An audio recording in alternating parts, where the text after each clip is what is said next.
नमो नमः। संस्कृत कक्षायां स्वागतम।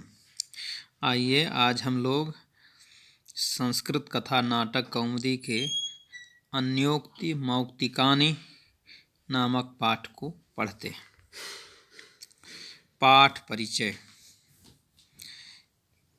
किसी उक्ति को अन्य के माध्यम या अन्य पर रखकर कहना ही अन्योक्ति कहा जाता है। इसके द्वारा कही गई बात अन्य परक और सार्थक होती है। जिस किसी और पर बात रखकर कही जाती है वह अप्रस्तुत कहलाता है, और जिस पर बात सार्थक होती है उसे प्रस्तुत कहा जाता है। कभी कभी प्रस्तुत पर सीधे बात करने से उसे अपने विषय में कही गई बात बुरी लग सकती है, या अच्छी लगने से उसे अपने पर अहंकार भी हो सकता है।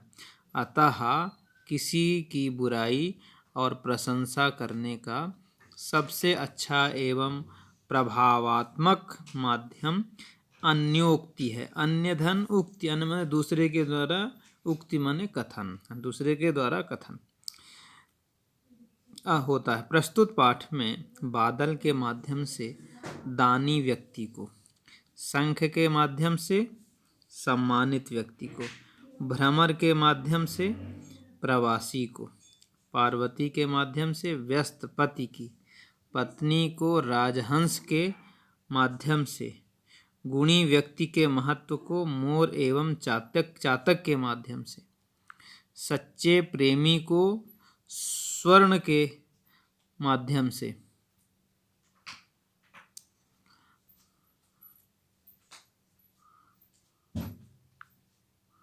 गुणवान व्यक्ति के स्वभाव को, कांटे के माध्यम से दुष्ट के स्वभाव को, तथा दूसरी कस्तूरी एवं राजा के माध्यम से गुणियों की विशेषता को संकेत रूप में किंतु स्पष्ट रूप से समझाया गया है। आइए पहला श्लोक देखें। आप लोग ध्यान से सुने तथा उसके बाद स्वयं सस्वर उच्चारण करने का प्रयास करेंगे तथा सभी श्लोक याद करने, कंठस्थ करने। आपो विमुक्ता क्वचिदाप एव क्वचिन्न किंचित् गरलं क्वचिच्च यस्मिन् विमुक्ता प्रभवन्ति मुक्ता पयोद तस्मिन् विमुखः कुतस्त्वम्।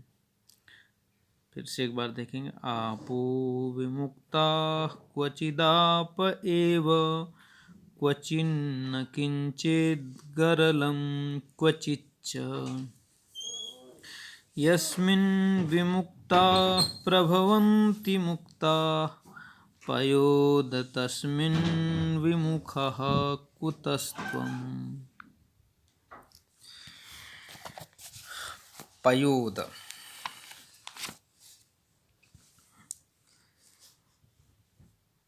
पयोद देखें यहाँ संबोधन का चिन्ह है। तो हे पयोद अर्थात बादल। पयः ददातीति पयोद, जो जल दे। जल कौन देते हैं? बादल। तो पयोद यहाँ संबोधन का चिन्ह है, अर्थात हे बादल। विमुक्ताः आपः, आपके द्वारा,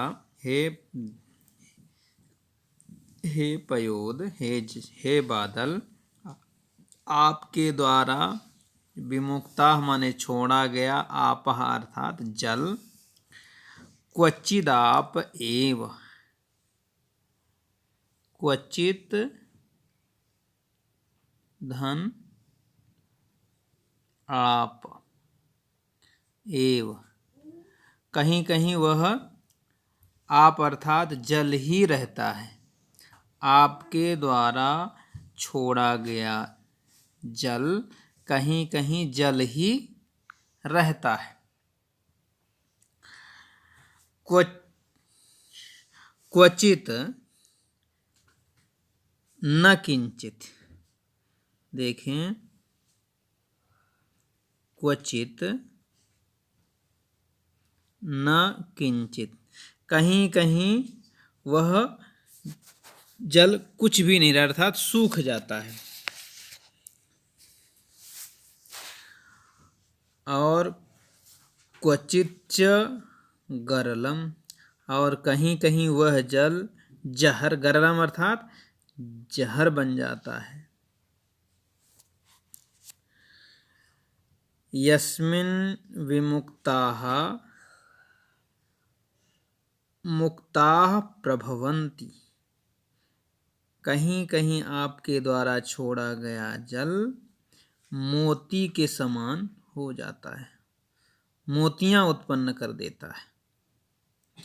तस्मिन् विमुखः कुतस्त्वं,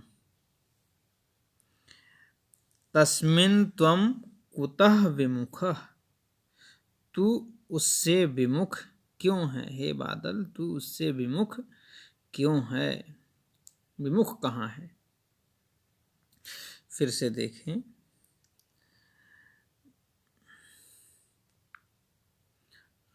हे बादल,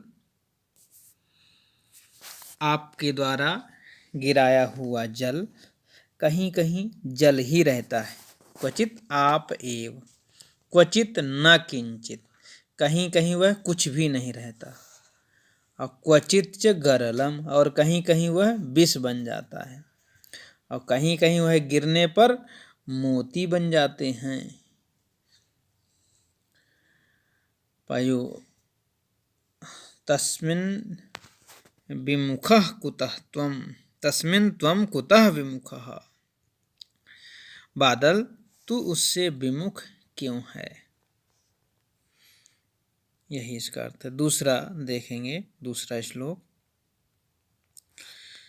जलनिधौ जननं धवलं वपुः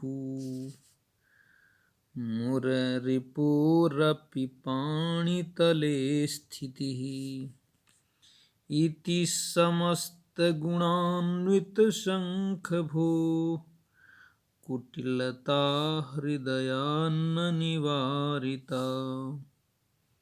फिर से एक बार देखें। जलनिधौ जननं धवलं वपुः मुररिपुरपि पाणितले स्थितिः इति समस्तगुणान्वितशङ्खभोः कुटिलता हृदयान्न निवारिता।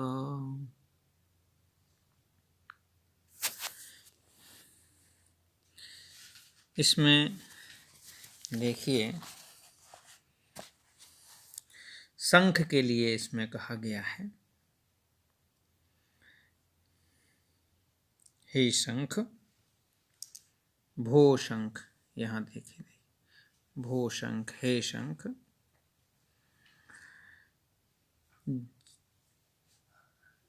जननम जलनिधौ, जननम माने तुम्हारा जन्म, जलनिधौ अर्थात समुद्र में, जलनिधि समुद्र में होता है। आप तुम्हें, हे शंख, तुम्हारा जन्म समुद्र में होता है। वपुः,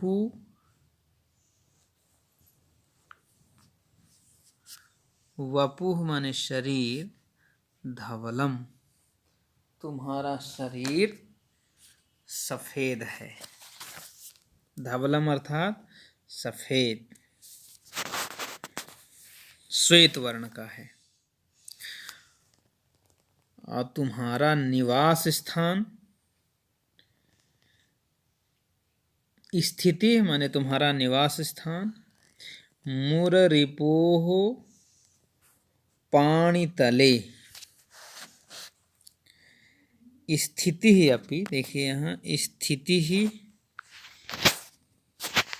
स्थिति ही अपि तुम्हारा और आपका निवास स्थान, मुररिपोः, मुर नाम का दैत्य था, उसके रिपु शत्रु अर्थात मुरारी भगवान विष्णु के पाणितले, उनके हाथों में है।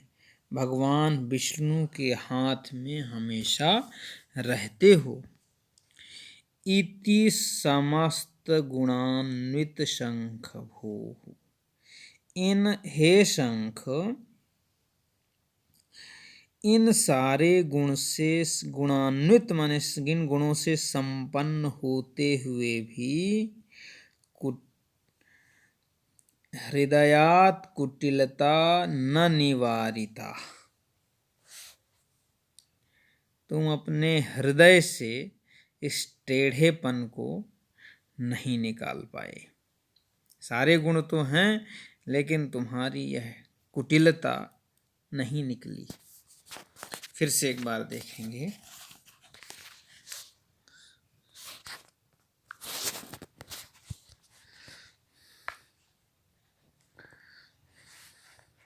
हे शंख, तव जननम जलनिधौ, तुम्हारा जन्म समुद्र में हुआ है। तुम्हारा वपु अर्थात शरीर धवलम श्वेत वर्ण का है, और स्थिति अपि तुम्हारा निवास स्थान भी मुररिपोः पाणितले भगवान विष्णु के हाथ में है। तुम्हारा निवास स्थान भगवान विष्णु मुरारी, इसीलिए उनको कहा गया है श्री कृष्ण गोविंद हरे मुरारे। तो मुरारे भगवान विष्णु को कहा गया है। वहाँ देखिए मूर्धन अरि ही है तो मुरारी हो गया। यहाँ मुर रिपु लिख दिया है। मुर नाम के रिपु अर्थात शत्रु कौन हुए? विष्णु। तो तुम्हारा निवास स्थान भगवान विष्णु के हाथ में है। इति समस्त गुणान्वित शंख भो, हे शंख, इन समस्त गुणों से युक्त होने पर भी तुम्हारे हृदय की कुटिलता अर्थात टेढ़ापन न निवारिता, दूर नहीं हुआ है। फिर से एक बार देखें। हे शंख, तुम्हारा जन्म समुद्र में हुआ। तुम्हारा शरीर सफ़ेद है, श्वेत वर्ण का है। तुम्हारा निवास स्थान भी भगवान विष्णु के हाथ में रहता है। इन सारे गुणों से युक्त होते हुए भी तुम्हारे हृदय की कुटिलता दूर नहीं हुई। अगला श्लोक देखेंगे।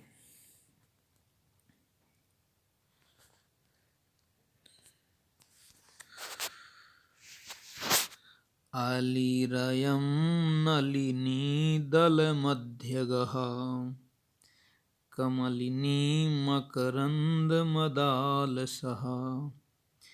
विधिवशात् परदेशमुपागतः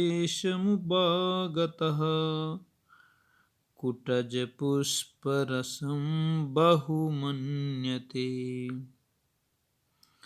अलिरयं नलिनीदलमध्यगः कमलिनी मकरन्दमदालसः विधिवशात् परदेशमुपागतः कुटजपुष्परसं बहुमन्यते।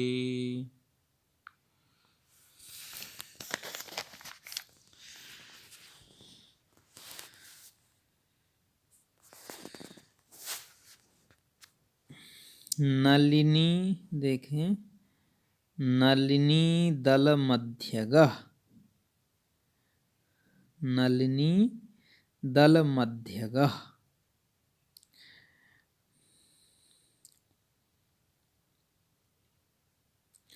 नलिनी अर्थात कमल के, दल अर्थात पंखुड़ियों के मध्य में रहने वाला। कमल के पंखुड़ियों के मध्य में, इसमें भंवरे के लिए कहा गया है, ध्यान रखें। तो कमलिनी, कमल के पंखुड़ियों के मध्य में रहने वाला कमलिनी मकरंद मदालसः, कमलिनी मकरंद मदालसः। कमलिनी के रस को, मकरंद अर्थात रस को पीने के कारण उसके मद से अलसाया हुआ, उसके मद से, रसपान के मद से अलसाया हुआ। अयम अली, अयम अली, अली रयम है ना, तो अयम धन अली, अयम माने यह है, अली अर्थात भौरा। यह भौरा विधिवशात परदेश मुपागतः, विधिवशात संयोगवश, यदि परदेशम उपागतः, परदेशम धन उपागतः, यदि परदेश दूसरे प्रदेश में पहुंच जाए तो कुटज पुष्प रसम बहुमन्यते, तो वहाँ तो कमल तो मिलेगा नहीं, तो वहाँ कुटज के पुष्प को ही सब कुछ उसको मानना पड़ता है। फिर से देखेंगे,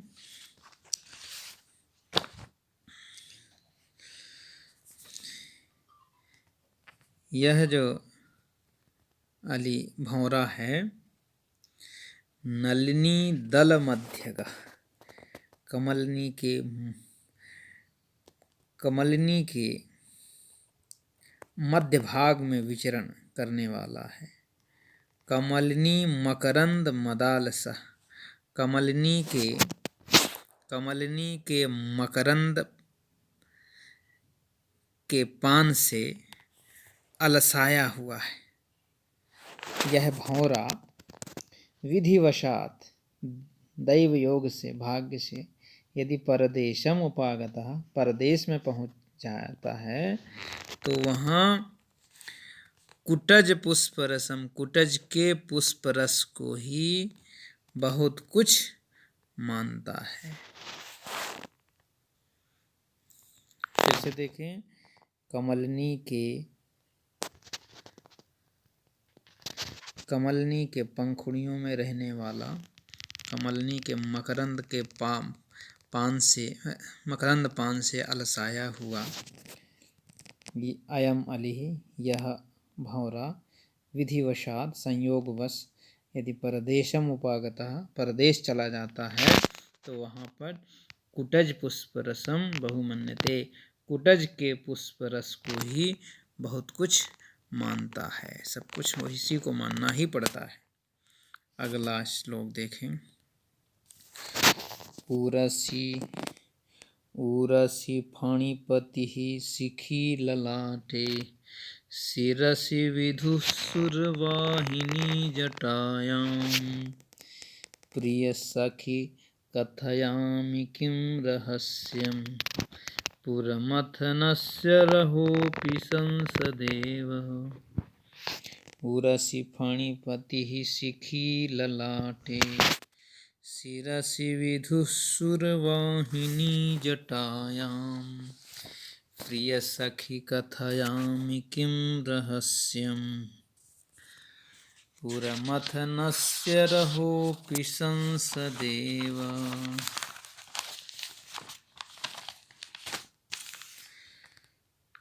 देखें, प्रिय सखी, देखें यहाँ संबोधन है, प्रिय सखी पार्वती जी,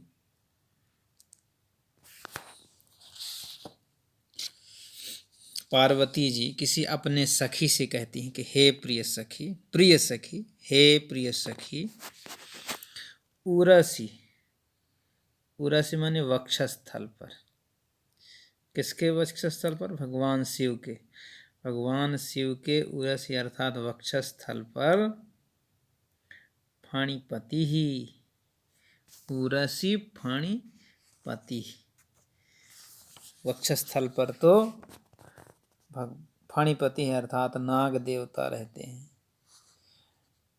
ललाटे शिखी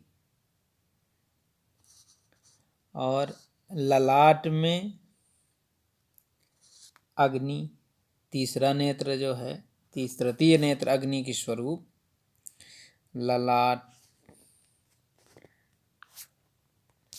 ललाटे शिखी और उनके मस्तक पर अग्नि है, अग्नि स्वरूप तीसरा नेत्र है। शिरसी विधु और सिर में चंद्रमा है, चंद्रमा को रखे हुए हैं। और जटायाम, जटा में सुरवाहिनी गंगा जी हैं। किम रहस्यम कथयामि, क्या कहूँ, क्या तुमसे रहस्य कहूँ। पुरमथनस्य, पुरमथन अर्थात शिव,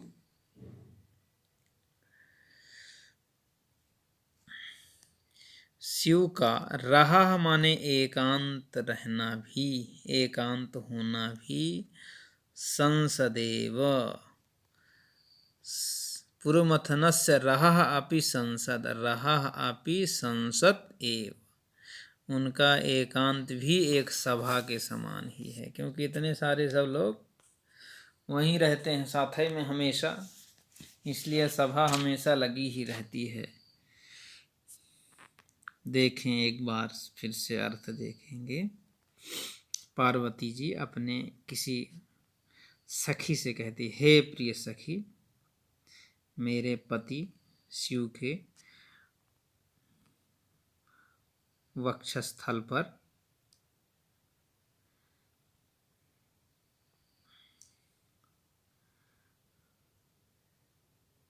फणिपति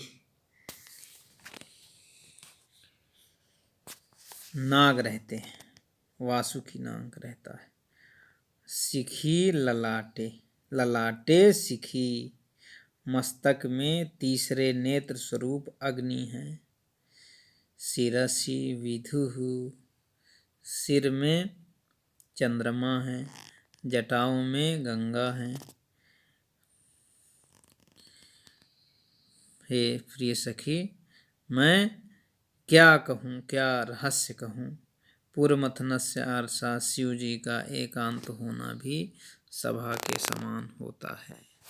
फिर से एक बार देखेंगे। पार्वती जी अपने प्रिय सखी से कहती हैं, हे सखी, मेरे पति शिव जी के वक्षस्थल पर नाग रहता है, मस्तक में तृतीय नेत्र रूपी, तीसरे नेत्र रूपी अग्नि विराजमान रहते हैं, सिर पर चंद्रमा तथा जटाओं में गंगा विराजमान रहती है। इस प्रकार भगवान शंकर का एकांत भी सभा ही है, उससे मैं अपनी गोपनीय बात कैसे कह सकती हूँ। अर्थात कहीं अवसर ही नहीं है, उनका एकांत रहना भी सभा है।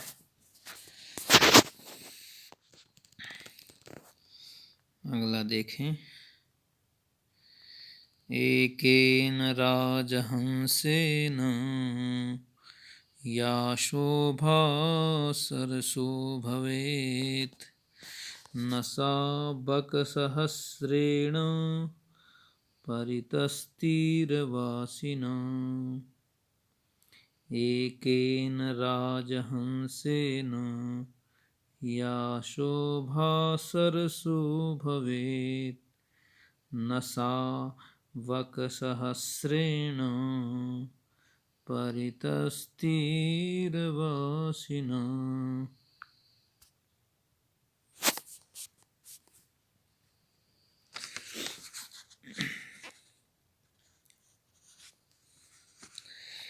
एकेन, देखें, एकेन,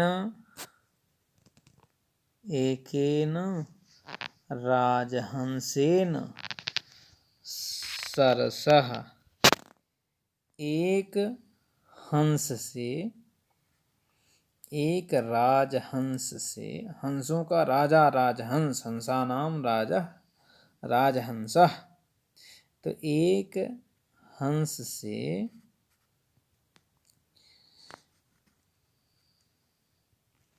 सरसः एकेन राजहंसेन, एक राजहंस से सरसः माने तालाब की। यहाँ सरसः षष्ठी का एक वचन है। सरः सरसी सरांसी, सरः सरसी सरांसी, तो षष्ठी में सरसः। तो तालाब की, एक राजहंस से तालाब की, या शोभा जो शोभा, भवेत होती है, सा परितः तीरवासिना बकसहस्रेण न, वह तालाब के किनारे रहने वाले हजारों बगुलों से नहीं होती। फिर से देखें, एक राजहंस से जो तालाब की शोभा बढ़ती है, वह तालाब के किनारे तीरवासिना, है ना, वह तालाब के चारों ओर, परितः माने चारों ओर, तीरवासिना किनारे रहने वाले, बक सहस्रेण हजारों बगुलों से नहीं होती। एक बार इसका अर्थ समझ में आ गया होगा, एक बार फिर से देख लीजिए। जो तालाब की जो शोभा एक राजहंस से होती है, वह शोभा किनारे में बसने वाले हजारों बगुलों से नहीं होती। अगला श्लोक देखें। अहमस्मि नीलकंठस्तव खलु तुष्यामि शब्दमात्रेण, नाहं जलधर भवतश्चातक इव जीवनं याचे। अहमस्मि नीलकंठस्तव खलु तुष्यामि शब्दमात्रेण, नाहं जलधर भवतश्चातक इव जीवनं याचे।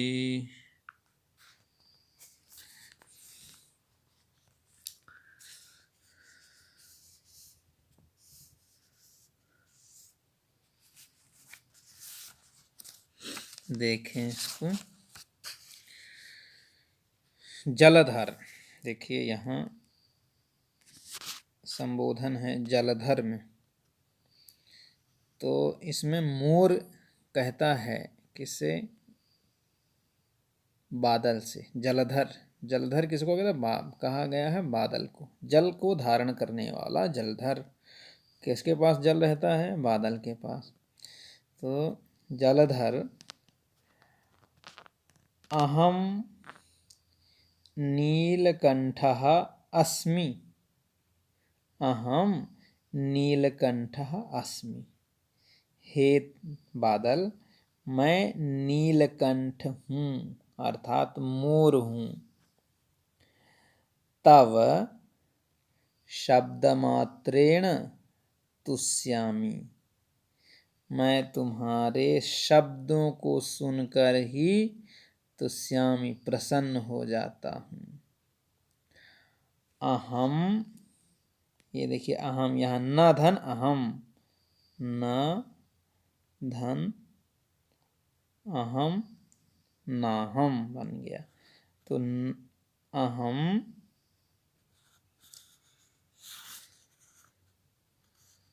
खलु, निश्चित रूप से,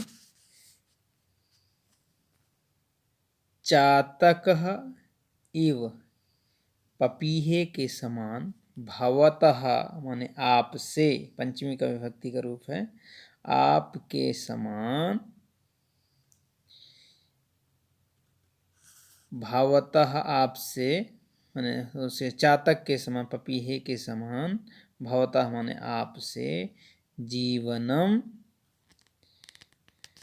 न याचे, जीवन नहीं मंगाता हूँ। जैसे चातक पक्षी होता है पपीहा, वह स्वाति नक्षत्र का जब जल होता है उसी को पीता है। तब तक वह इंतजार करता और चिल्लाता है, प्यासा हूँ प्यासा।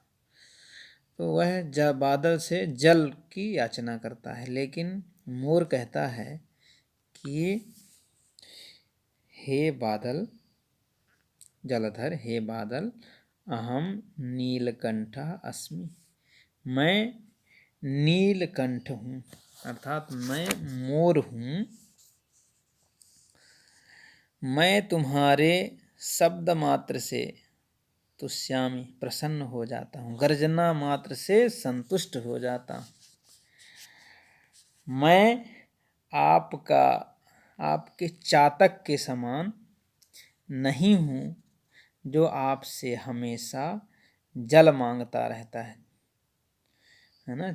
वह मोर कहता है, मैं चातक पक्षी की भांति अपना जीवन मांगने वाला नहीं हूँ। मैं तो आपका शब्द सुनकर ही मैं प्रसन्न हो जाता हूँ। फिर से एक बार देखें। हे बादल, मोर कहता है, हे बादल, मैं नीलकंठ, देखिए मोर के कंठ में देखेंगे तो नीला रहता है। कहते हे बादल, मैं नीलकंठ मोर हूँ, मैं तुम्हारे शब्द मात्र से संतुष्ट हो जाता हूँ। मैं चातक नहीं हूँ जो आपसे हमेशा अपने जीवन की रक्षा के लिए जल मांगता रहूं। मैं चातक पक्षी के समान मैं अपना जीवन हमेशा बचाने के लिए अपने जल की अपेक्षा नहीं करता हूँ। अगला देखें।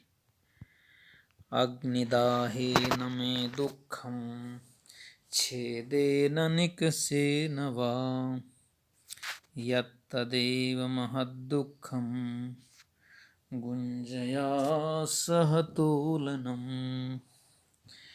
अग्निदाहेन मे दुःखं छेदेन निकषेन वा, यत्तदेव महद्दुःखं गुञ्जया सह तोलनम्।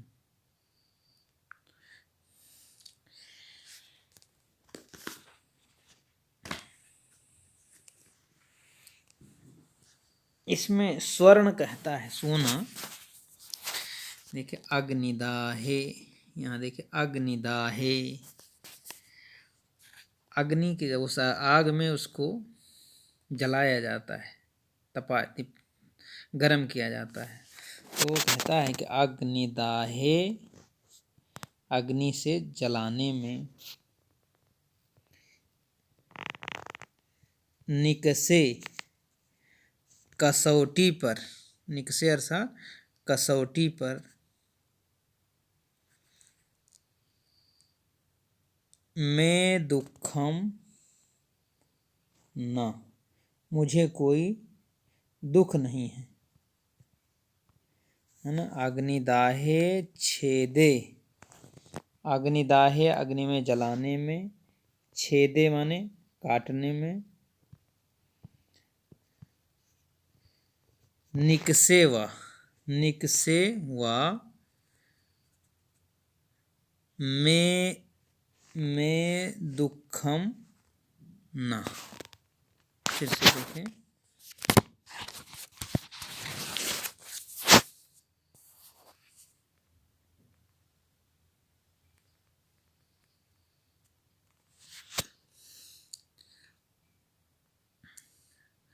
अग्निदाहे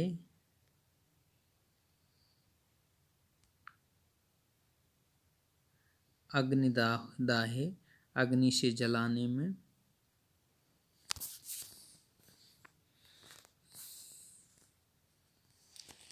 छेदे छेदने काटने में, निकसे कसौटी पर कसने पर, मैं दुखम न, मुझे कोई दुख नहीं है।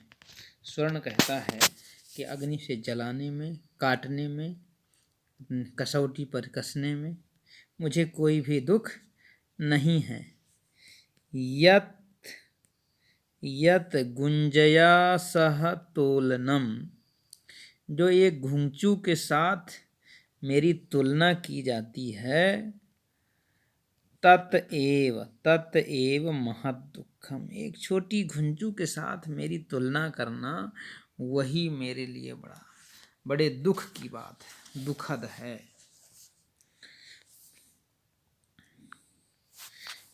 फिर से देखें इसका अर्थ। स्वर्ण कहता है कि अग्नि से जलाने में मुझे कोई दुख नहीं है, काटने में मुझे कोई दुख नहीं है, छेदे अर्थात काटने में। कसौटी पर घिसे जाने पर भी मुझे कोई दुख नहीं है, किंतु यही मुझे मेरा बड़ा दुख है कि मेरी तुलना उस घुंघचू, छोटी सी घुंघचू आकार वाले घुंघचू से मुझे तौला जाता है, जब वही मेरे लिए बड़े दुख की बात है। अगला श्लोक। सुमुखोऽपि सुवृत्तोऽपि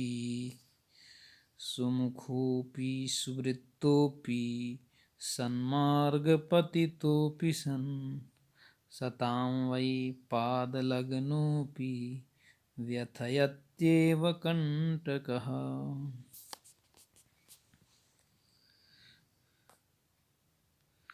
देखें, इसमें कांटा कहता है, कांटा के लिए कहा गया है। कांटा जो होता है ना, जो पैर में लग जाता है, तो इसमें लिखा है सुमुखः धन अपि। सुमुखः माने सुंदर मुख वाला, है ना, सुंदर हो, कांटा कितना बढ़िया सुंदर हो। सुवृत्तोऽपि, सुंदर रूप वाला हो। फिर सन्मार्गपतितः अपि, सन्मार्गपतितः अपि, अच्छे रास्ते में गिरा होने के बावजूद भी। सताम पादलग्नः अपि, सज्जनों के पैर में लगे होने पर भी वही व्यथयति एव, वह कष्ट ही देता है।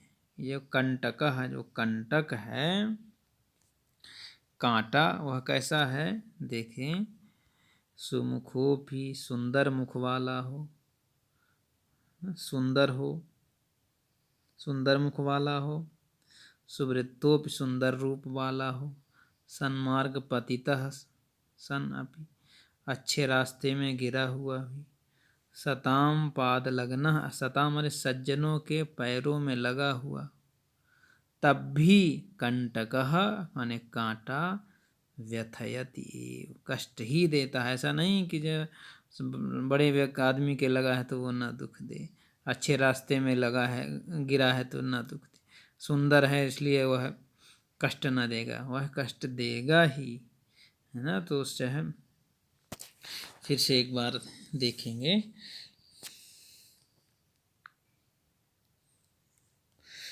यह कांटा, कांटा चाहे सुंदर मुख वाला हो, सुंदर आकृति वाला हो, अच्छे रास्ते में गिरा हुआ हो, सज्जनों के पैरों में गड़ा हुआ होने पर भी वह केवल दुख ही देता है, क्योंकि वही स्वभाव है उसका, कष्ट देना।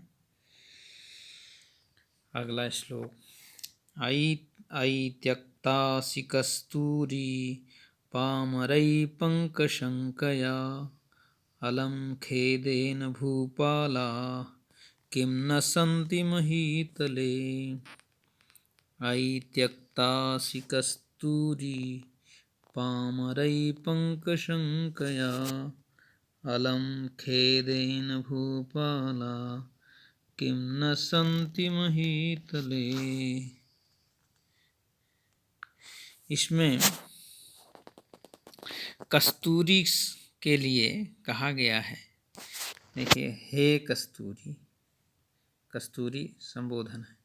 हे कस्तूरी, पामरैहि, पामरैहि माने नीचों के द्वारा, मूर्खों के द्वारा, पंकशंकया कीचड़ मानकर, कीचड़ की शंका से, तुमको मान लिया कि उस मूर्ख व्यक्ति ने तुमको समझ लिया कि कीचड़ हो, तो कीचड़ की शंका से, संदेह से, त्यक्ता असि, यदि छोड़ दी गई हो तुम, तो खेदेन अलम, दुख की कोई बात नहीं है, क्योंकि महीतले भूपाला न संति, क्या इस पृथ्वी में महान लोग, राजा लोग नहीं हैं, अर्थात हैं।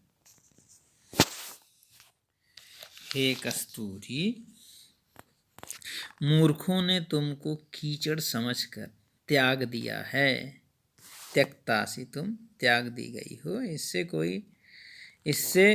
इसके लिए दुख मत करो, दुख की कोई बात नहीं है। खेदेन अलम, दुख मत करो, क्योंकि संसार में क्या तुम्हारे गुण को महीतले अर्थात पृथ्वी में तुम्हारे गुण को जानने वाले भूपाला न संति, राजा लोग नहीं हैं, अर्थात हैं। हे कस्तूरी, कीचड़ समझकर जिन लोगों ने तुमको त्याग दिया है, इस दुख के कारण, इसके लिए तुम दुख मत करो, क्योंकि संसार में तुम्हारे गुणों को समझने वाले राजाओं की कमी नहीं है, अर्थात हैं। अब इन श्लोकों का मैं अर्थ तथा संदर्भ पूछा जाता है। संदर्भ किस तरह से लिखेंगे? संदर्भ लिखेंगे जैसे प्रस्तुत श्लोक हमारी पाठ्य पुस्तक संस्कृत पद्य पीयूषम में संकलित अन्योक्ति मौक्तिकानि नामक पाठ से उद्धृत है। इस तरह से यह संदर्भ लिख के आपको अर्थ लिख देना है। आज हम लोग इतना ही पढ़ेंगे। आप लोग घर में इन सारे श्लोकों को दोहराएं तथा प्रयास करें कि कंठस्थ हो जाए। कल आप क्लास में इनको सुनाएं। दूसरे दिन फिर से मिलेंगे। आज का दिन सभी के लिए मंगलमय हो। पुनः मिलामः। धन्यवाद।